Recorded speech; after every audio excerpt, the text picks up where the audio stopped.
Question number 7, Steffan Browning. Tēnā Mr. Speaker. This question... Order. Order.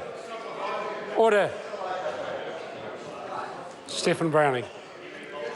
Thank you, Mr. Speaker.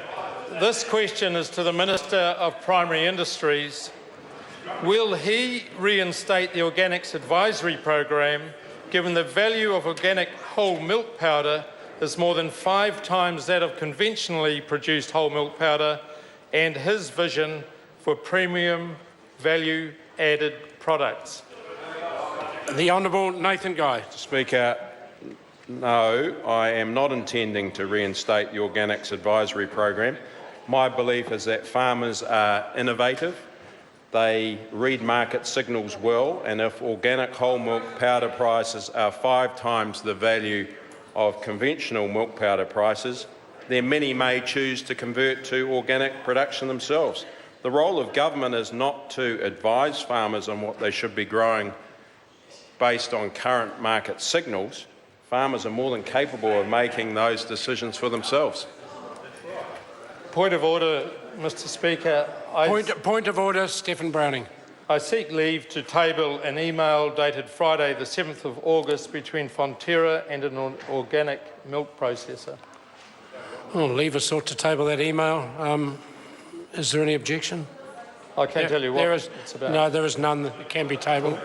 Supplementary question, Steffan Browning. Supplementary. Given that organic milk powder is quoted at $14,600 per tonne by Fonterra over conventional of just $2,800 per tonne, a 500% premium, why won't he reinstate the Organic Advisory Program to help farmers who want to move into organic milk production?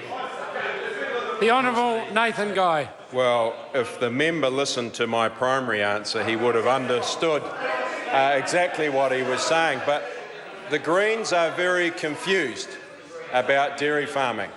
Last week we had James Shaw, who was in here saying that the government wasn't doing enough to help distressed dairy farmers. Then we had Catherine Delahunty, who's out there saying we should have a moratorium on dairy farming in New Zealand. And now we have this member proposing to say that actually conventional dairy farmers should all convert to organic dairy farms. I think the Greens are confused and should get together on their particular messaging. Supplementary question. Supplementary question, Steffan Browning. Given that Oceania Dairy is currently asking farmers to supply organic milk for the Chinese market, how will the government help farmers ensure that they can easily convert from high-impact conventional milk production to organic farming? The Honourable Nathan Guy. Well, Mr. Speaker, if the member was in the real world, he would understand that a lot of that information is publicly available. He's more or less saying that he's dumbing down farmers by saying that they can't read market signals, they don't understand how to convert from conventional farming to organic farming, and in actual fact, farmers do that on a regular basis.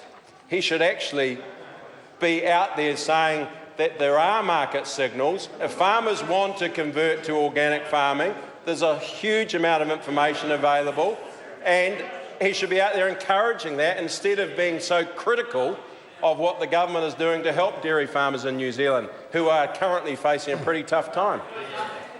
Supplementary. Supplementary question, Steffan Browning. Then will the government commit to reviewing the Dairy Industry Restructuring Act to incentivise demand for organic milk, which will benefit both the sector and the environment? The Honourable Nathan Guy. Well, Mr. Speaker, if the member kept up to speed with what was happening in the dairy industry, we've already commenced a review of dairy with the Commerce Commission, and that report will be released next year. I'm sure the member would be very interested in the findings. Question number 8, Todd Muller.